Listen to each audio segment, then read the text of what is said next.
The reason why CEN came about was Balsall Heath Forum, a neighbourhood forum in my neighbourhood, were basically looking at trying to involve local women, because many, through their resident involvement campaign, they set up residents groups, but the women, or mainly the Asian women, were not coming to any of the meetings. So they decided, recognising the culture and the makeup of the area, that they had sort of differing needs or cultural needs that were not being met, and some of the women weren't comfortable with lots of men at the meeting and saying what they wanted to say. Why women weren't locally getting involved was there was lots of men at the meetings, and unfortunately some men tend to be a bit more overbearing, and then there was raising issues which you don't want your friends and neighbours to be aware of. Also things like majority of meetings were held in the evening, so what about childcare? You've got to take time out of your home life and worry about your childcare and get home on time and be able to make your point. So there's lots of things in relation to that, and the fact that I suppose the confidence is the most important thing. Having the confidence to know when I get there, not only will I be respected, not only will my views be heard, but more importantly, something will be done about it. And I think the thing with what CEN has been able to do is encourage women to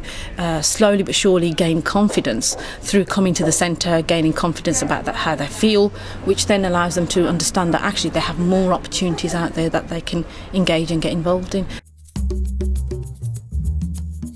We all wanted to do health and fitness, and we wanted to look better and feel better, if that makes sense, growing confidence. So we decided we wanted to set up a health and fitness centre run by women, for women in the neighbourhood, and we campaigned for that, and 7 years later we actually opened the centre in Balsall Heath.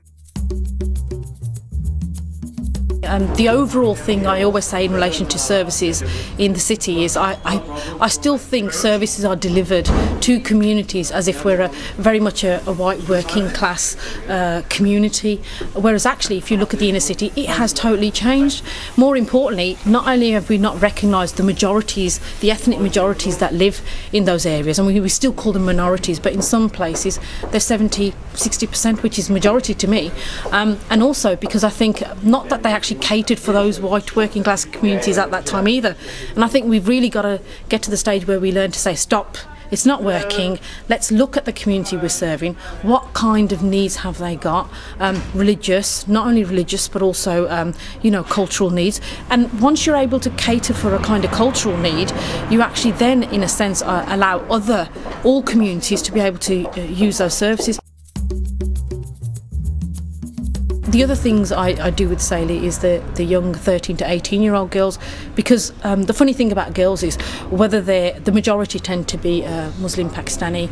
with the hijab, but we also have Arab girls, we also have Indian girls, we've had 1 or 2 English girls, and what's great about it is if you take them out somewhere, they all worry about, is their nose big? Do their hips look big in this? They're no different to any other girl, and I think they really recognise that there are other girls who feel the same way that they do, and it's all about building their confidence to recognise they have a right, a voice, and they should be engaged with what's going on locally. And I don't think you get that with many other projects, because it's not about giving them opportunities to go rock climbing, skiing, canoeing, biking, and then put nothing back in. No, we take them to really exciting things after doing those things, which is ward meetings and community consultations and local area agreements, ward stuff. So it's about letting them know there are things that are happening on their behalf and they should be involved.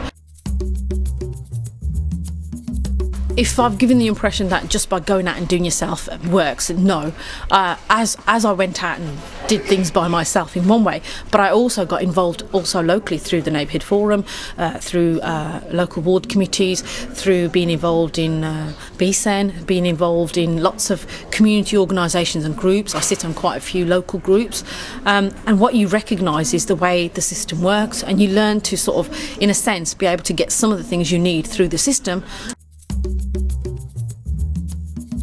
I don't think mainstream services listen, and not because they don't want to, but because I always get the impression when I do go to them, and when I did used to go to them, it's almost like well, I can't make this decision, it's not something in my control, you'll have to go to the people who are above me, the powers that be, and see if you can sell it to them. And when you'd go to them, the powers that be, they'd say, oh well, you've got to go to those who are on the ground, who are out there working, and you've got to work with them to make it happen. And so in a sense you always got fobbed off from the top and the bottom, and then you'd probably, well, if you're like me, you then end up saying, well, you know what, I'll go and do it myself, thank you very much, and I'll prove you wrong. And I think that's sad if in a city like ours we have so much talent and so many people who are doing great stuff, and actually what they're always doing is always on the edge of a cliff in relation to resource and funding and keeping things going, whereas actually they're catering to the masses more than some of the service providers are. Sometimes you need to recognise the community you're serving if you want to make sure those services reach those who are. I don't like the word hard to reach, because it's only hard to reach if you can't reach them, but as far as I'm concerned, from the grassroots perspective, you can reach them, you just have to deliver it in the way that they need it.